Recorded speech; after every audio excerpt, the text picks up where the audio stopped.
요한계시록 22장 6절 말씀 보겠습니다. 제가 보겠습니다. 또 그가 내게 말하기를 이 말은 신실하고 참된지라 주 곧 선지자들의 영의 하나님이 그의 종들에게 반드시 속히 될 일을 보이시려고 그의 천사를 보내셨도다. 보라, 내가 속히 오리니 이 책의 예언의 말씀을 지키는 자가 복이 있으리라 하더라. 네, 7절까지 함께 봤습니다. 우리 본문 개역성경으로요 보고 우리 강론집 18권에 보시면 개역성경과 함께 본문 낱말들 그 다음에 주석도 함께 우리 참조할 수 있습니다. 강론 계속 이어가도록 하겠습니다. 잠시 개론 보시면은요 이제 성경 마지막 부분이라고 해야겠죠. 하나님의 말씀, 완전 무오한 하나님의 말씀, 절대 진리 종결을 보고 있습니다. 21장, 22장 6절에서부터 21장까지 예수의 공고와 약속 부분을 살펴보도록 하겠습니다. 우리 개론 잠시 살펴보면은요, 잘 아시는 대로 교회의 승리에 대한 말씀을 통해서 부활승천하신 바로 그분이 구약의 언약한 메시아이고 또 그 예수는 마태복음에서부터 요한계시록 포함 그리고 요한계시록 앞부분 유다서까지 그분은 육의 몸을 가지시고 아브라함과 다윗의 자손으로 오셨지만 결코 이 땅의 피조물의 세계에 갇힐 수도 없고 피조물의 방식으로도 판단할 수도 없는 만왕의 왕 만주의 주가 되신다는 내용들을 우리가 확인을 했습니다. 그 말씀들을 통해서 요한계시록은 이제 오늘도 나옵니다만은 예수께서 당신이 이제까지 모든 기록의 주관자라고 하십니다. 유대인들이 만약에 들었을 때는 받아들이기가 어렵겠죠. 믿음을 주지 않으면. 모세가 기록한 것도 그럼 너가 주관한 거냐? 예수님 말씀 그렇다라는 말씀이 나오죠. 그러니까 창세기 1장 1절부터 요한계시록 마지막 절까지 성경은 예수님께서 직접 내가 천사들을 통해서 그 말씀을 들어야 될 사자들에게 기록하게 한 하나님의 말씀이다. 그리고 예수께서는 당신과 여호와 하나님을 구분하지 않으시고 당신이 이 땅에 재림하셔서 천연왕국과 마지막 심판을 주관하시는 분이심을 아버지의 권위로 확인을 해주고 있죠. 그래서 지난 시간의 내용은 보좌에 계신 보좌에서 통치하시는 분이 여호와 하나님과 주 예수 그리스도이심을 구분하지 않고 있다는 사실이죠. 이 땅에 그리스도의 몸된 교회는 그 교회는 창조부터 시작해서 심판 때까지 그리고 재림하셔서 마지막 심판 때까지 마지막 심판 전에는 큰 두 가지 일이 있잖아요. 천년왕국을 상실한 에덴 동산에서 아담에게 했던 세 가지 언약을 마지막 아담으로 오신 그리스도를 통해서 자손 땅 통치 언약을 이루세요. 그러면서 창세기 1장 26절에 약속하셨던 대로 우리가 우리의 형상을 따라 사람을 만들고 그들로 하여금 뭐 하게 하시자? 다스리게 하시자. 통치 언약이죠. 그 통치 언약을 이 땅에 있는 모든 교회가 이루도록 하세요. 그렇다면 이제 가정이라고 하는 것은 두세 사람이 모여서 그리스도의 말씀으로 통치를 받는다면 그곳은 어떤 나라냐, 그곳은 어떤 곳이 진실이냐 하면 요한계시록에 의하면 통치국가입니다. 통치국가예요. 그리스도가 오셔서 하나님 나라를 얘기하시면서 가장 먼저 자신의 육신을 보호했던 자신의 혈통을 보호했던 유대인의 가족들을 보호하시나요? 아니면 해체시켜버리나요? 예, 붕괴시켜버리죠. 붕괴시켜버립니다. 화까지 내시면서 부모님이 왔다 그러고 어머니가 왔다 그러고 형제들이 왔다 그러고 막 화를 내신단 말이죠. 자, 그럼 이게 깨버리는 이유가 뭐냐면, 깨버리는 의미가 뭐냐면, 요한계시록의 지난 시간에 공부했던 걸로 보면 그 통치 국가는 내 거라는 거예요. 내가 통치하겠다는 거예요. 본인이 육의 몸으로 왔지만 그 육의 몸을 그리스도가 오고 여호와의 이름이 담겨 있는 유대인들의 그 가족 관계를 그야말로 없애버리는 거죠. 그리고 본인이 거기에 머리가 되시고 내가 주관하겠다는 거죠. 그러니까 가정은 그런 의미에서 뭐냐 하면 실제로 그랬죠. 에덴 동산에서 아담이 그렇게 통치했으니까요. 가정의 비밀은 여러분 국가입니다. 통치 국가예요. 국가의 특징은 뭐냐면 최고 권력자가 있고요. 그 권력자의 복종을 하느냐 순종하느냐에 따라서 그 통치 스타일, 그 생활 방식이, 라이프 스타일이 엄청난 변화가 생깁니다. 그래서 저는 이 내용이 그리스도가 통치하는 곳이었으므로 창세로부터 마지막 심판 때까지 그 가족 관계에서 일어나는 모든 슬픔과 비극과 해명할 수 없는 모든 것들이 요한계시록의 승리라는 이 개념으로, 승리라는 이 말씀으로 정리가 안 되면 이 지상의 삶은, 좀 인간적인 얘기입니다만, 해명이 안 된다. 그때 그 일이 왜 일어났지? 아까 우리 장로님 참 귀한 개인사도 얘기해 주셨는데, 저는 이 공사하면서 저 얘기를 들었는데 내막으로 더 들어가면 여러분 더 무섭습니다. 그 사채업자들 했던 얘기를 쭉 해주시는데 그 한가운데서 이렇게 견뎌내셨고 그런 얘기들을 이 공사하면서 제가 서너 번 들었는데 귀한 얘기 해주셔서 감사한데 뭐 각자 다 있죠. 그런 게. 저도 있어요. 제 선배 한 분도 휘둘려서 철다리에 뛰어내리러 갔대요. 근데 아까 우리 장로님 말씀처럼 가는 사람이 뭐가 그렇게 한지 여러 생각도 나고 무서워서 못 죽겠다 그러더라고요. 그분은. 그리고 병원에 장로님처럼 갔대요. 그랬더니 그 의사가 하는 말이 딱 들어오자마자 의사가 두 가지예요. 아저씨 내가 먼저 맞춰볼까요? 그랬대요. 맞춰보시라고. 돈 문제 아니면 여자 문제지요. 잘생기셨으니까 여자 문제일 수도 있겠네. 여자 아니면 돈 문제네. 밥도 안 넘어가고 못 살겠어요. 그랬더니까 그 의사 선생님이 살고 싶은 것 같은데 그냥 떼먹으세요. 그리고 아까 장로님처럼 여력 되는 만큼 갚아준다고 하세요. 그 사람들이 당신을 죽이겠어요? 돈을 받아야 되는데 가서 그렇게 얘기하세요. 그런 얘기 하신 거죠. 이게 뭐 두 사람에게만 해당되겠습니까? 그 가족 관계에서 일어났던 모든 말할 수 없고 그야말로 관까지 가져가야 될 모든 비극과 슬픔의 그 한가운데에 그리스도의 몸된 교회는 그리스도의 통치가 있는 겁니다. 그걸 요한계시록은 뭐라고 하냐면 나중에 지난 시간에 배운 거죠. 만국이 그 통치자들이 작은 규모든 큰 규모든 모든 그 통치 국가를 가지고 그리스도 앞으로 와서 그를 세세토록 찬양한다라는 말씀으로 지난 시간이 끝났던 거예요.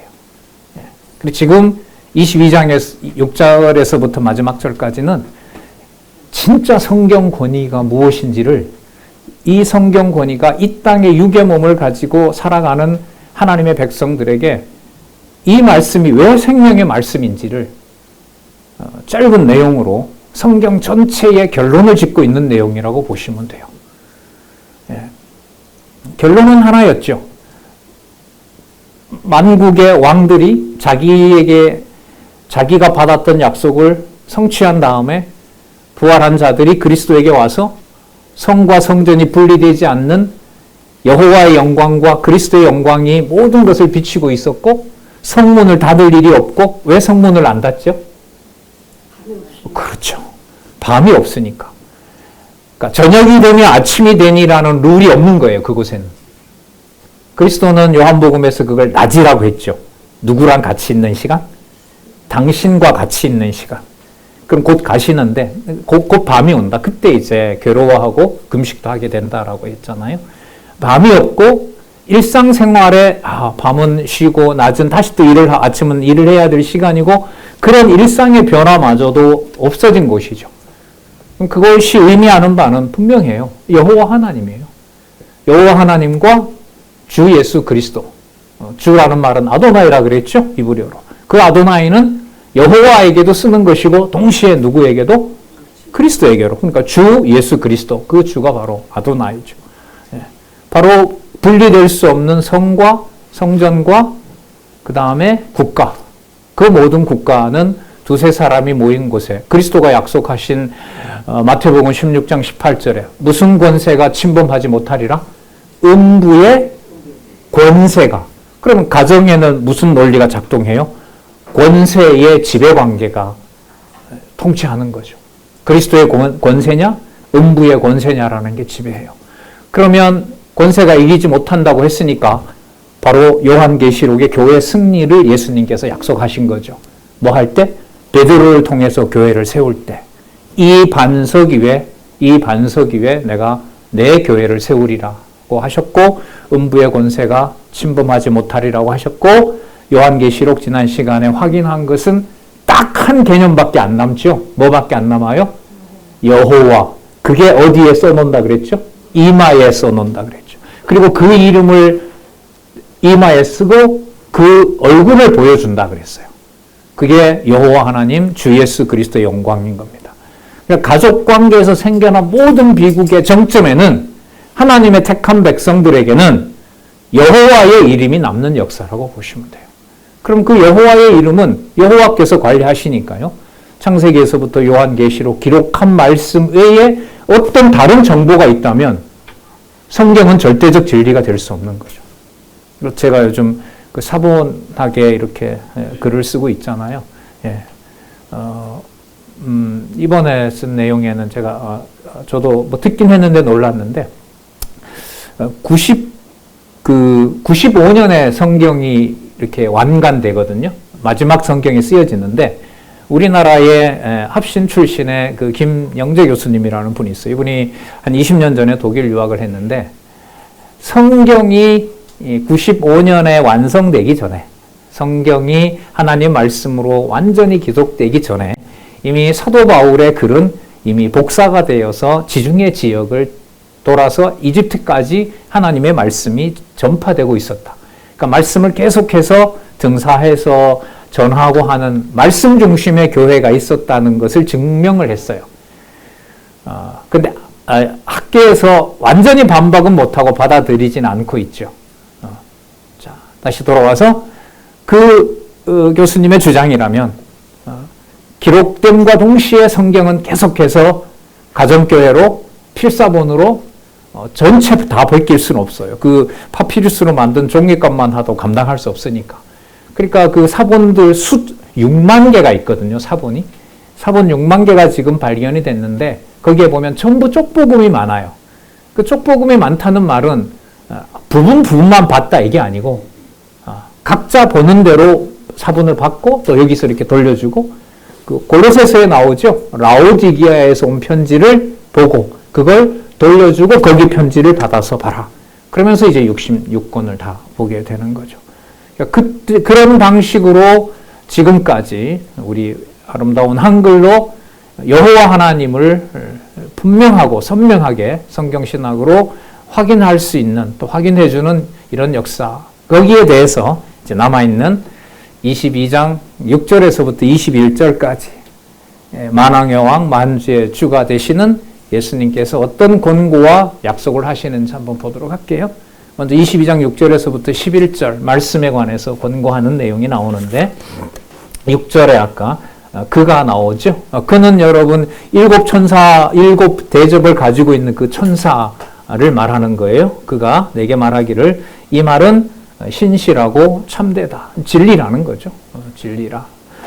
그리고 주는 이때 여호와입니다. 이거는 여호와 곧 선지자들의 영의 하나님. 여호와 그는 누구냐 하면 선지자들에게 성령 감동으로 하나님의 말씀을 기록하도록 하시는 바로 그분이 누구냐 하면 여호와라는 거예요. 자, 분명히 여호와죠.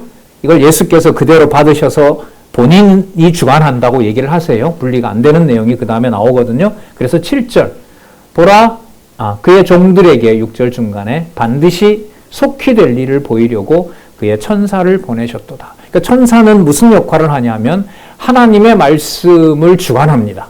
그러니까 성령 감동으로 기자들이 기록하는데 그 기록이 오류가 없도록 하나님이 누구를 쓰냐면 천사들을 써요. 갈라디아에서도 이런 말씀이 나오죠. 그러다 보니 유대인들이 모세의 말씀을 본인들에게 전달해 주는 자가 메시아에 대한 신앙이 약화되면 메시아보다가 올 메시아가 확증되지 않으면 그리고 오신 예수가 메시아임이 믿어지지 않으면 유대인들은 성경을 보면서 누구를 부를 수밖에 없어요? 천사를 부르는 거예요. 천사를. 다른 방법이 없어요. 그게 바로 히브리서예요. 히브리서에 보면 제일 먼저 누구보다 우월한 예수. 그게 천사예요. 그래서 천사를 숭배할 수밖에 없는 게 모세오경을 하나님의 말씀이 되도록 나에게 적용해 주는 일을 누가? 천사가 하니까. 그러나 만약 그 말씀을 듣는 자들이 예수가 그리스도라고 믿음이 주어진다면 천사는 그야말로 종이 되는 거죠. 지금 이 내용을 여기서 확증하고 있어요. 그래서 그의 천사를 보내셨도다. 7절 보라 내가 속히 오리니 다시 말하죠. 그럼 여러분 여기서 내가는 누구냐면 천사가 아니에요. 주어가 바뀝니다. 이때 내가는 주 예수 그리스도예요. 왜? 이후로 모든 주어가 예수 그리스도이기 때문에. 따라 주어 변화가 일어나요. 또 10절에는 여러분 또 보시면은요. 먼저 볼게요. 또 내게 말하되 이때 내게는 누굴까요? 내게 말하는 이가 누굴까요? 사도 요한에게 아까 7절에 있었던 바로 예수 그리스도이신 거예요. 자, 잘 보시기 바랍니다. 보라 내가 속히 오리니 이 책의 예언의 말씀을 지키는 자가 복이 있다. 이 말씀 어디에 나왔냐면 요한계시록 시작할 때 1장 3절에 나왔죠. 똑같은 말씀으로 자, 모읍니다. 자, 그럼 확증이 되죠? 22장에 와서 이 책의 예언의 말씀. 예언은요, 성경 자체입니다. 유대인들에게 있어서 예언이라면 그냥 다른 낱말 필요 없어요. 그건 성경 그 자체를 말하는 거예요. 예언의 말씀. 이 책의 예언의 말씀을 지키는 자가 복이 있으리라 하더라. 8절 이것들을 보고 들은 자는 나 요한이니 내가 듣고 볼 때에 이 일을 내게 보이던 천사의 발 앞에. 그럼 이 말은 예수 그리스도가 보이질 않고 지금 모든 얘기를 해주고 있는 천사 앞에 사도 요한이 무릎을 꿇고 경배를 하려는 거예요. 이 일을 내게 보이던 천사의 발 앞에 경배하려고 엎드렸더니 저가 내게 말하기를 나는 너와 내 형제 선지자들과 이 책의 말을 지키는 자들과 함께 된 무엇이다? 종이다. 이거 확증했잖아요. 히브리서에서. 그렇죠? 히브리서에서 확증했어요. 종이니 그러지 말고 누구에게만 경배하라? 오직 하나님께 경배하라 하더라. 이게 히브리서에서 다뤄진 거예요. 그러니까 하나님 말씀의 권위를 누구나 다 자기 백성들이라면 찾고 싶어 하죠. 그 권위에만 복종 싶어 하는 거죠. 가정교회가 통치국가이고 그리스도의 통치가 우리 기준을 벗어난 가족관계까지 불화로 만들면서 오직 여호와 하나님만 아버지가 되신다는 사실을 확인해주는 과정에 일어나는 일들은 그 핵심 가운데 어떤 세상 이야기와 어떤 세상의 법전이 아니라 기록한 하나님의 말씀이 절대법이다. 절대 진리라는 사실을 확증해 주는 거예요. 어떤 방식으로 그 말씀이 절대 진리가 되게 하느냐? 그거는 각자 경우마다 다른 거예요. 그야말로 은사 따라 다른 거고요. 상황 따라 중요한 것은 여호와 하나님과 주 예수 그리스도를 아버지로 만왕의 왕으로 부르기에 가장 좋은 환경 가운데 두셨다는 겁니다. 그때 그 일 왜 벌어졌지? 교회 승리의 관점에서 보면 분명해요. 여호와 하나님 살아계신 것을 알게 하려고. 그 참 신음소리와 곡소리와 감당할 수 없고 모든 걸 삭혀야 되고 속에 창자는 꼬이는 그 상황에서 마치 욥처럼 십자가에 달린 그리스도가 보여주신 것처럼 아버지요, 아버지의 뜻을 제가 다 이루었다고 아버지께 영혼을 부탁하는 것처럼 그때 그 모든 사건들의 핵심은 패배가 아니고 승리였고요. 승리인 이유는 그 순간에도 누구 이름을 놓지 않았다? 여호와 하나님의 이름을 놓지 않게 하셨다. 그게 승리의 핵심입니다. 이거는 이 세상에서 만들어낼 수 있는 논리는 아니에요. 이 세상에 있는 어떤 감정으로도 공유할 수 있는 게 아닙니다. 종이니 그러지 말고 오직 하나님께 경배하라 하더라. 자, 그러면 하나님께 경배한다는 이 말씀과 함께 누가 등장하시느냐? 예수께서 등장하세요. 10절. 또 내게 말하되 이 책의 예언의 말씀을 뭐 하지 마라? 임봉하지 말라. 임봉하지 말라. 어떨 때는 이 책을 뭐 하라 그러죠? 임봉하라 그러죠. 여기서는 임봉하지 말라고 얘기를 합니다. 왜? 이 책에 인을 뗄 분이 바로 이분이기 때문에. 따라서 여기에 주어는 예수 그리스도이신 거예요.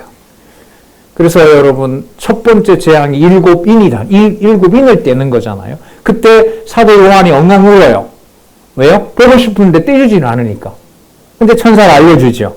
그 뗄 자는 유일하게 다윗의 뿌리밖에 없다. 그걸 지금 마무리하시는 거예요. 그러니까요. 창세기부터 요한계시록까지 그 많은 내용을 우리 중심이 아닌 여호와 하나님을 부르기에 가장 좋은 생명의 말씀으로 여러분들과 제가 어디를 펴도 여러분들과 제가 유대인들과 비교할 수 없는, 아직도 안 믿고 있으니까요, 대부분은. 어느 누구와도 비교할 수 없는 분량으로 봐도, 시간으로 봐도, 어디를 봐도 여호와 하나님의 살아계심과 예수 그리스도의 통치를 확인해주는 바로 이 성경의 권위를 누가 받았냐 말이죠. 이 세상 역사에서, 이 세계 교회 역사에서요. 그게 여러분 지난 40년 이상의 79년 성감도부터인가요? 저는 참석 못했습니다만 그때부터 시작해서 47년간 그 사이에 왕관이 되고 1.1핵이라도 왜 성경은 정황무오한 하나님의 말씀이냐는 이 권위의 마지막 부분을 저희들이 지금 받고 있는 거죠. 예. 이 책의 예언의 말씀을 임봉하지 말라. 임봉하지 말라. 때가 가까우니까. 그래, 다 뭐 할 때니까? 성취될 때니까. 봉하지 말라. 여러분 11절 한번 같이 읽어보실래요? 자, 시작. 불의를 하는 자는 그대로 불의를 하고 더러운 자는 그대로 더럽고 의로운 자는 그대로 의를 행하고 거룩한 자는 그대로 거룩되게 하라. 좀 앞은 마음에 안 들고요. 의로운 자는 그대로 의를 행하고 거룩한 자는 그대로 거룩되게 하라. 이것만 나오면 좋겠어요. 제가 성경시대연구소 초기에 연구원들이 함께 모여서 할 때 제가 어떤 분한테 성경 마지막은 하나님의 복음이 아니라 하나님의 심판으로 닫고 있어요. 이러니까 그런 게 어디 나오냐라는 거예요. 그래서 제가 이 구절을 소개를 했죠. 자, 연결이 됩니다. 때가 가까우니까 임봉하지 말라는 거죠. 그럼 거기 있는 말씀이 다 성취된다는 거죠. 성취되는 내용이 뭐냐 하면 불의한 자가 그대로 뭘 해야만 돼요? 불의한 자가 아주 불의하게 하면 무슨 짓을 할까요? 뭘 건들까요? 사단이 뭘 하면 직성이 풀릴까요? 예수를 죽여야 직성이 풀리죠. 그렇다면 불의한 자인 이 사단의 권세가 마지막으로 해야 될, 마지막 심판 전에 해야 될 일이 뭘까요? 그리스도의 몸된 교회를 무너뜨리겠죠. 이미 심판이 끝났거든요, 여러분. 심판이 끝난 다음에 마지막 도성까지 우리 다 봤잖아요. 근데 성경을 닫으면서 성경을 완성하면서 하는 말이 그리스도의 입에서 인을 떼라. 뗀 첫 번째 내용이 뭐냐면 불의한 자가 뭘 하도록 한다? 불의는 분명해요. 하나님의 의의 실체인 몸된 교회를 사단의 권세에게 표면적으로 보면 맡기는 거죠. 의로운 하나님의 나라를, 하나님의 교회를 누가 다스리도록 한다? 불의한 자에게 내버린다는 겁니다. 그렇게 해야 계시록 6장에 무슨 숫자가 찰까요? 순교자의 숫자가 찹니다. 받을 수 없어요. 그러니까 성경 마지막도 못 받아요. 인간적으로. 받을 수가 없어요. 그야말로 이 자체는 권위예요. 그냥 믿어지지 않아서 요한처럼, 다니엘처럼, 다니엘이 죽기 전에 마지막 그 그리스도가 오는 로마 제국을 통해서 오는 그리스도의 그걸 보고 얼마나 그 계산을 하면 적어도 80이 넘은 다니엘이 웁니까? 얼마나 울어요. 그리고 그 환상을 보여주니 다니엘이 쓰러져 버리죠. 그냥 다시 쳐요. 일어나 빨리 기록하라는 거죠. 예. 그때 그 말씀이 가지는 권위는 80평생을 바벨론에서 하나님을 경외했던 다니엘의 심정으로도 정리가 되질 않습니다. 사도 요한도 마찬가지죠. 이 하나님의 말씀의 권위는 그 다음 또 나옵니다. 더러운 자는 그대로 뭘 하라? 더러워라. 더러운 자는 그대로 더러워라. 그러니까요, 내가 당하는 입장에서, 교회가 당하는 과정에서 불의한 일을 여호와 하나님께서 하시고 여호와 하나님이 살아계시고 예수 그리스도가 여기서도 만왕의 왕 된다는 것은 내가 가지고 있는 지식과 내 어떤 삶의 경험이 보장해 주질 않아요. 할 수 없습니다. 계시를 받는 요한도 감당이 안 되니까 그냥 울고 쓰러지고 이렇게 되잖아요. 이게 말씀의 권위입니다. 그런데 쓰러지면서도 딱 하나 남겨놓는 게 있어요. 이마에 새겨놓은 여호와라는 이름은 사라질까요? 사라지지 않을까요? 그래서 불의를 당할 만도 하고 더러움도 처할 만하다는 결론이 나옵니다. 하자는 얘기가 아니에요. 제가 어떻게 감히 하자고 얘기하겠어요. 그럼 소원이 생기겠죠. 말씀과 함께 성경신학과 함께 우리 귀한 선배들 계시잖아요. 40년 이상. 장안중앙교회 설립이 54년인가요? 거기 보시면. 맞죠? 54년. 올해 70주년 거의 다 와가잖아요.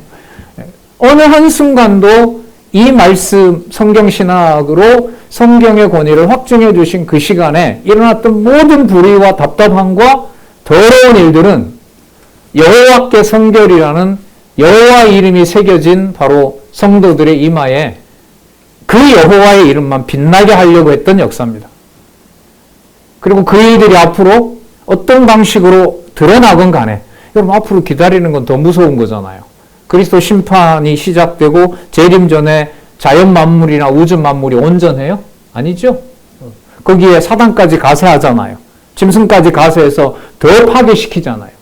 그리고 모든 기술력을 동원해서 어느 숲속에 숨어 있어도 누구를? 성도를 찾아내잖아요. 그리고 다 색출하려고 할 때 그리스도가 오신다는 거 아니겠습니까? 그 일이 더럽고 불의한 자들의 판이 더 커진다 하더라도 이 하나님의 말씀의 권위는 훼손되거나 가감될 수가 없다. 그래서 그 다음이에요. 의로운 자는 그대로 뭐하고? 의를 행하고 거룩한 자는 그대로 뭐 되게 하라? 거룩되게 하라. 이 표현을 너무 잘하신 것 같아요. 거룩되게 하라. 거룩하라. 거룩을 뭐 보존하라 이게 아니라 거룩되게 하라. 이 말은 예수 그리스도의 약속이라는 겁니다. 약속이라는 거죠. 그렇다면 여러분 결론은 어떻게 갈까요? 따라서 내가 이 기록하도록 한 이 예언의 말씀을 불의가 싫고 더러움이 싫으면 불의와 더러움은 빼고 좋은 것만 보면 되잖아요. 근데 그렇게 하면 어떻게 한다? 생명책에서 널 지우겠다. 이 내용은 조금 더 첨가해서 우리가 듣기 편한 내용으로 하겠다고 계획을 하고 사본에다 손을 대요? 이런 역사가 많이 일어나거든요. 사본의 역사에 제가 이번에 확인을 많이 했거든요. 사본에다 손을 대요. 그래서 사본학자들의 룰이 하나 있는데 100%는 아니지만 어려운 내용일수록 그냥 둬라. 어려운 내용일수록 그냥 두고 어려운 그 내용이 원본일 확률이 많다. 왜냐하면 자기가 쓰다가 자기가 이해가 안 되니까 본문을 어떻게 해요? 바꾸거든. 그런 증거들이 많단 말이죠. 그렇게 되면 여러분 벌써 뭐가 임한 것이다? 어디에서 뭐가 추가되는? 하늘에서 하나님의 진노가 자기 말을 첨가한 그 자리에 바로 임하는 거죠. 이게 여러분 살았고 운동력이 있는 하나님 말씀의 무섭죠. 무서운 권위입니다. 무섭지만 패배하는 것 같고 불의한 자가 승리하는 것 같아도 이미 확정된 제사장들이 대제사장이 가슴에 12보석으로 새겨놓았던 여호와의 이름은 변화가 없다. 따라서 성경신학의 결론, 약속한 하나님 말씀의 핵심은 하나님의 이름 여호와에 있다. 그 여호와의 살아계심과 존재하심과 속성과 하늘에 이 땅에 일어나지만 하늘에 속한 사역이다. 그게 여호와 계시라는 말로 우리는 성경의 주제를 우리가 거듭해서 확인하고 있죠.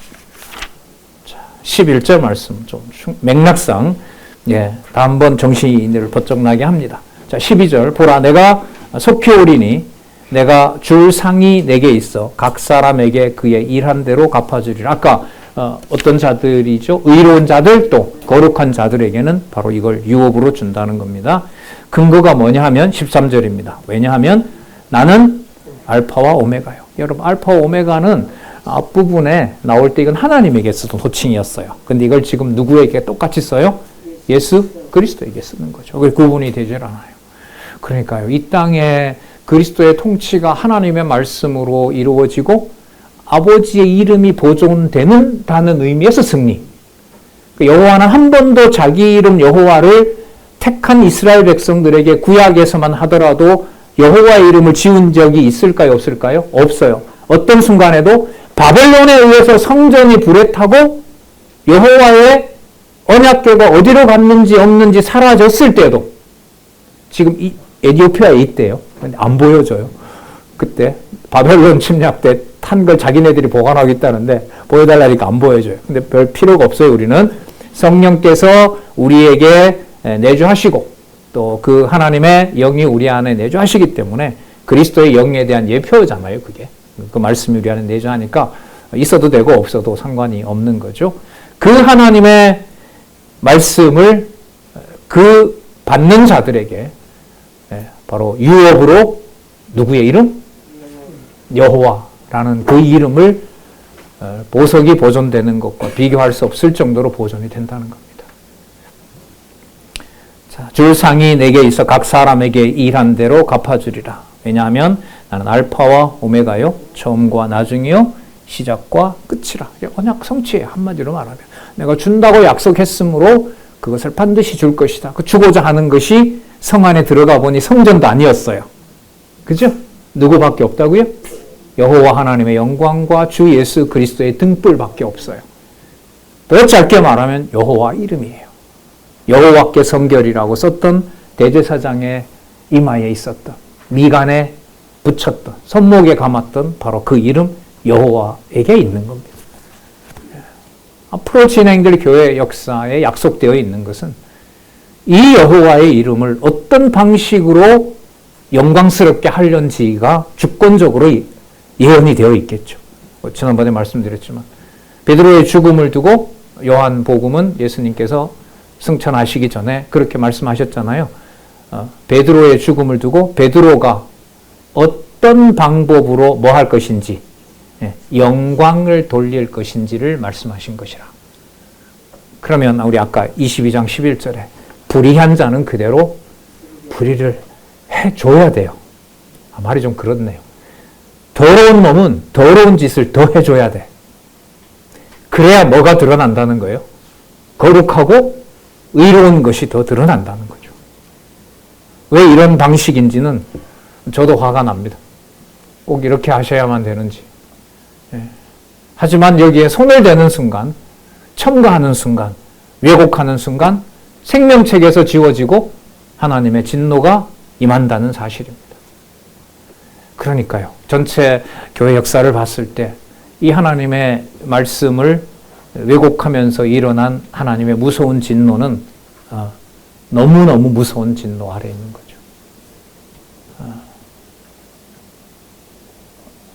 한국교회의 번영 속에 말씀이 뒤로 물러갔을 때 거기서 벌어지는 하나님의 심판은 너무너무 무서운 현실이 되고 있는 거죠.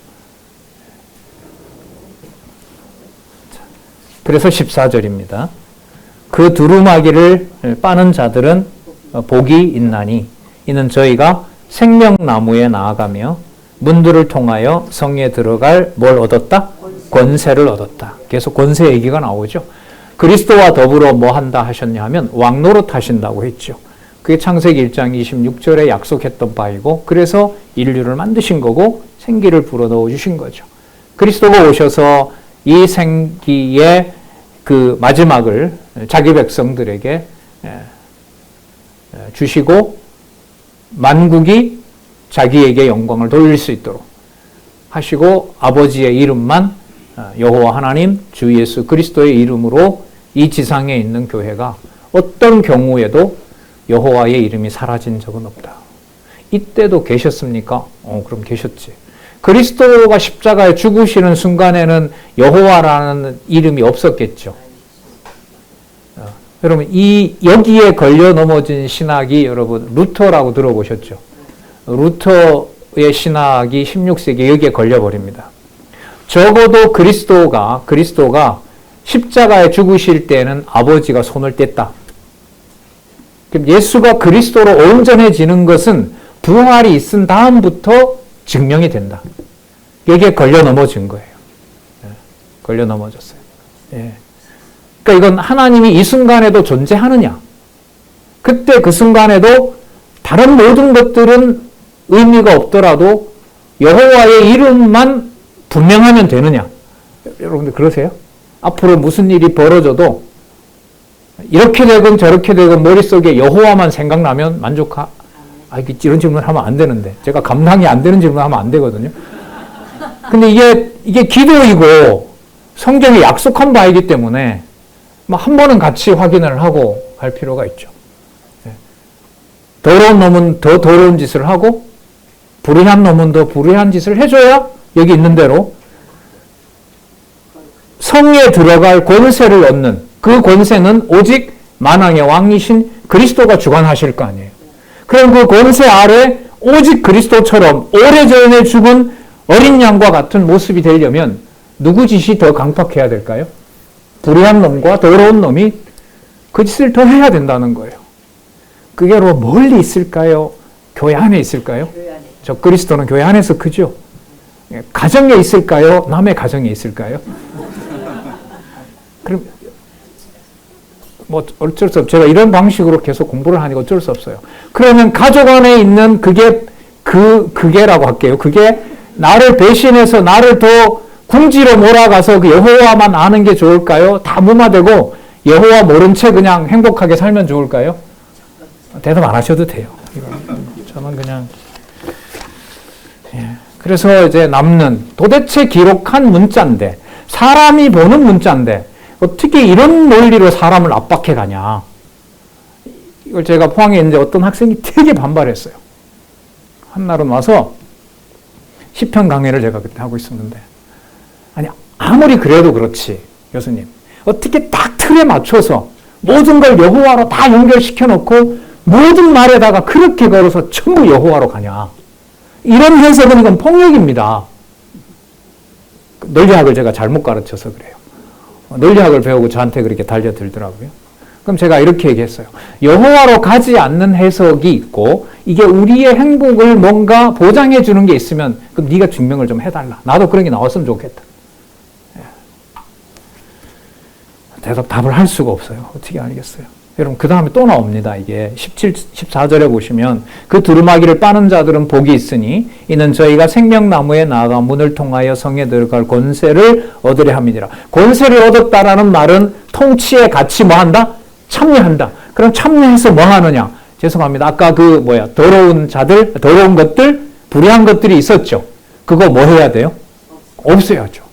뭘로 이제는 없애느냐? 여러분 천년 마지막 심판까지 다 상황이 끝났어요. 지금은 오롯이 뭘 두고 얘기하는 거냐 하면 기록한 이 하나님의 말씀을 두고 얘기하는 거예요. 기록된 문자가 이 세상에 있는 것 가운데 일어나는 일이 뭐가 있느냐? 불의한 일이 일어나고 더러운 일이 일어납니다. 그러면 그 가운데 그리스도와 더불어 우리가 권세를 받아요. 여러분들의 가정이 힘들더라도 거기서 말씀이 주관을 하세요. 거기서 무슨 엄청난 일이 벌어지느냐? 15절입니다. 같이 읽어볼게요. 시작.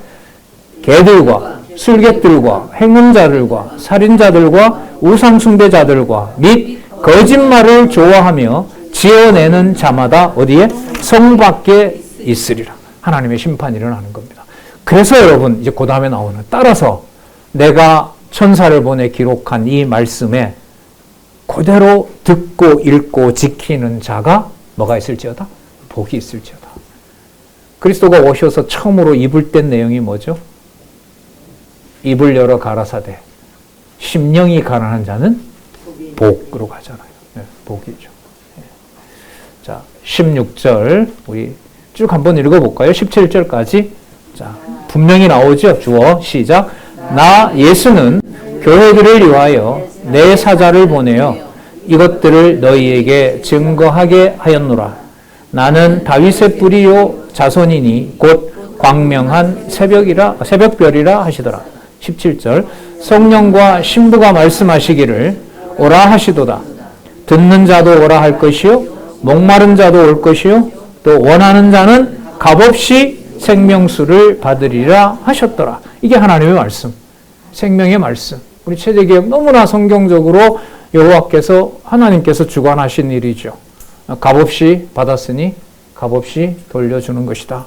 그게 우리 선교의 여러분 선교는 뭐 저같이 어느 나라 가는 걸까요? 가정에서부터 선교가 일어날까요? 일어납니다. 그리스도가 통치하시면서 일어나요. 그럼 선교의 출발은 뭐냐 하면 이것부터 없애주셔야 돼요. 개들, 술객들, 행음자들, 살인자들, 우상숭배자들, 거짓말을 좋아하며 지어내는 것부터 말씀으로 심판하시고 그 심판 속에 보호해야 될 거룩한 자와 의인들이 있는 거죠. 그 의인들에게 오직 이 말씀을 뭐 없이? 대가 없이. With price, without price. 어떤 계산도 없이. 한 사람이라도 이 말씀을 듣고자 하는 자에게 생명수를 공급해 주는 일로 약속을 하고 있습니다.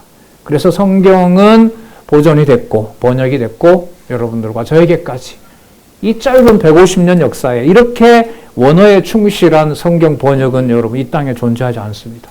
거기도 그런데 신약에 뭐까지 이제는 여호와까지. 예, 저희들이 남아있는 일이 성경 번역이거든요. 성경 번역이에요. 그리고 개론 구조는 이미 1919년에 만들어 놨고요.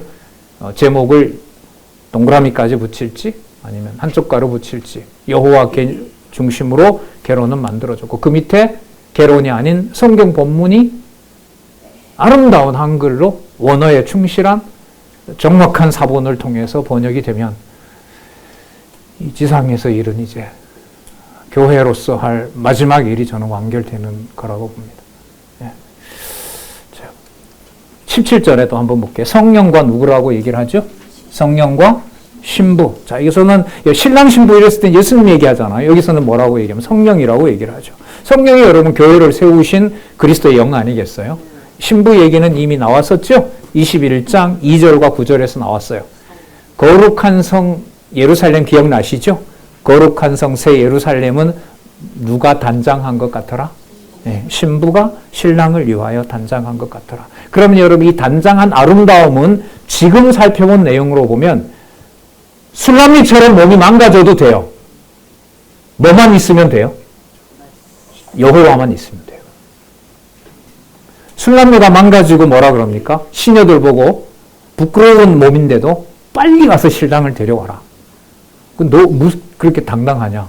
왜? 저 남자가 날 택할 때 조건 보고 안 불렀다. 저 남자가 조건을 보고 안 온다고 하면 그 진짜 신랑 아니다.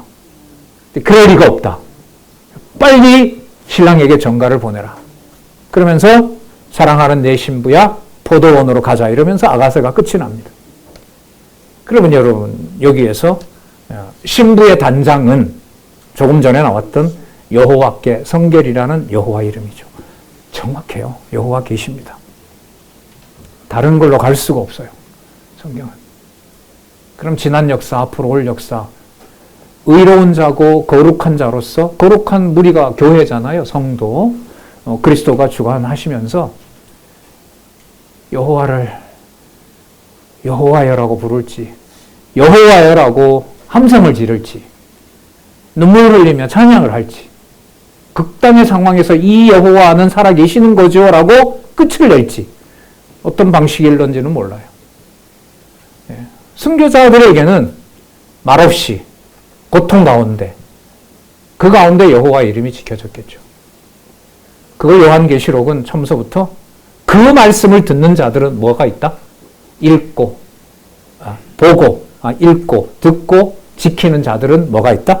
복이 있다. 이렇게 말씀이 결론이 나잖아요. 22장 18절 볼게요.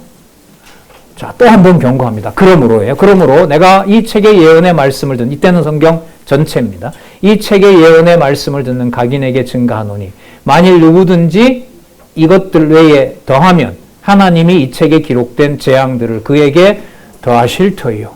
예. 그러니까요, 성경을 하나님 말씀이 아니라고 훼손한 교회의 지난 역사들은 분명히 하나님의 무서운 심판입니다. 한국교회가 그럼에도 불구하고 너무너무나 감사한 것은 모든 한국교회 성도들은 아직 성경을 하나님의 말씀이라고 부인하는 자들은 없어요. 받아들이건 안 받아들이건 간에. 더 놀라운 건 가톨릭 신자들까지도. 다른 나라는 없어요. 가톨릭 신자가 성경을 보고 공부를 하는 나라는 우리나라밖에 없어요. 가톨릭 신학 빼고는. 진짜 복이 있는 나라죠. 이렇게 보면. 19절. 만일 누구든지 이 책의 예언의 말씀에서 뭐하면 제하여 버리면 하나님이 이 책에 기록된 생명나무와 거룩한 성에 참여함을 제하여 버리리라. 성경 빼고는 하나님 말씀의 통치를 받을 수는 없어요. 그런 면에서 가정으로 보면 내 혼자만 말씀을 아는 것도 그건 너무너무 중요한 겁니다. 왜? 그 말씀을 통해서 상대방들이 뭘 얼마만큼 깨닫는지, 그가 예수 그리스도의 이름을 믿는 사람, 저 사람 물으면 다 여호와 계시라고 하겠지? 당연히 알죠, 가족들은. 하지만 그 여호와라는 이름이 그들에게 어떤 방식으로 그 가족들에게 전해지고 높일지 낮출지, 고난 가운데 놓고 그게 생각이 나게 할지, 우리 애들한테 물으면 아직은 때가 안 된 것 같아. 이렇게 받아쳐요. 그래, 때를 기다리자. 뭐 이렇게. 근데 그 때라는 게 바로 뭐냐면 바로 여호와의 이름이 기억나는 때겠죠. 탕자가 마지막 돼지우리에 가서 누구의 집을 바라보죠? 아버지의 집을 바라보는 것하고 똑같죠. 그게 바로 여호와인 거죠. 그 여호와라는 이름이 담겨 있을 수 있는 상황만 만들어진다고 하면 그게 최고 좋은 상황입니다. 그래서 야고보서 마지막 그렇게 끝나잖아요. 우리 살펴봤지만 한 영혼을 돌아오게 하는 것이 어디에서 꺼내는 거다? 사망에서.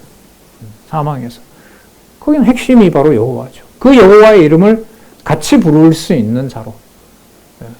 전하는 자에게 그런 어떤 고난 속에서도 그 여호와의 이름을 함께 부르고자 하는 바로 그 간절함이 기도의 원천이라고 할 수 있겠죠. 거룩한 성에 참여함을 제하여 버리리라. 자, 20절, 21절 우리 마지막 같이 읽어볼까요? 시작. 이것들을 증거하신 이가 가라사대 내가 진실로 속히 오리라 하시거늘 아멘. 주 예수여 오시옵소서.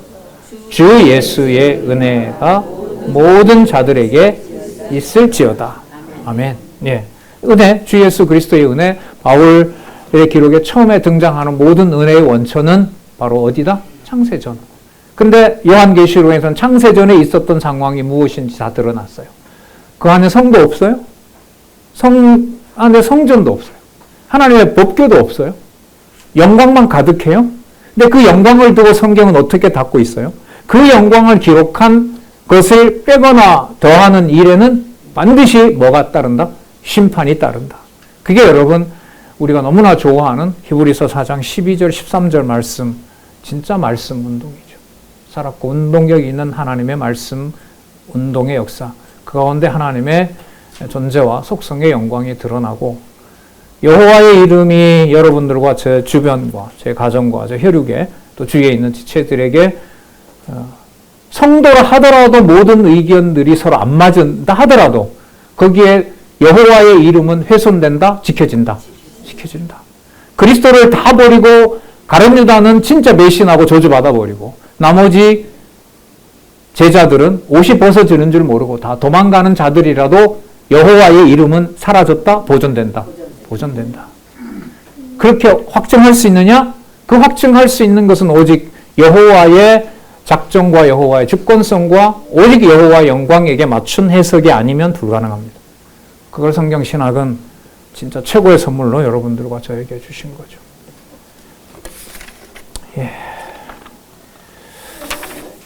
다음 주에는 우리 원로 목사님께서 제 시간까지 해주시는데 지금 요한계시록을 연구반에서 하셔서 여러분들은 또 더 큰 복을 받으신 거예요.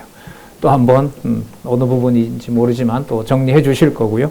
그래서 좀 갔다 와서 요한계시록 교회 승리 부분 다시 한번 복습하고요. 그 다음에 제가 화요강좌에 지금 역사서를 하고 있습니다. 열왕기 역대기 9월 달부터 갈 텐데요. 그래서 역사서가 진행이 되고 있기 때문에 대학반 시간에는 시가서 시작하겠습니다. 욥기부터 시작하도록 그렇게 하겠습니다. 참조하시고요. 평안하시고 진짜 여호와의 이름으로 승리하시기를 간절히 바랍니다. 기도합니다. 기도하겠습니다. 하나님 감사합니다. 받을 수 없는 걸 주셨고 감당할 수 없는 것을 너무나 큰 사랑으로 우리에게 베풀어 주셨습니다. 귀한 신앙의 선배들과 더불어 진리의 말씀 같이 연구하고 또한 같이 나누고 또 전하고 하는 일들을 이제까지 해주신 것처럼 앞으로 일어날 모든 일들에 그 모여지는 목표가 흐릿하지 않고 선명하게 하셔서 여호와 하나님의 이름으로 우리의 모든 삶들을 살아갈 수 있도록 허락하시고 인도하여 주시고 진리의 말씀 더욱더욱 사랑하고 주 예수 그리스도를 사랑함과 함께하는 육의 몸에서부터 시작해서 은사를 같이 하는 모든 주의 종들이 오직 진리의 말씀만 바라보는 귀한 시간 될 수 있도록 우리에게 무한한 긍휼과 복을 베풀어 주시옵소서. 예수님의 이름으로 기도드렸습니다. 아멘.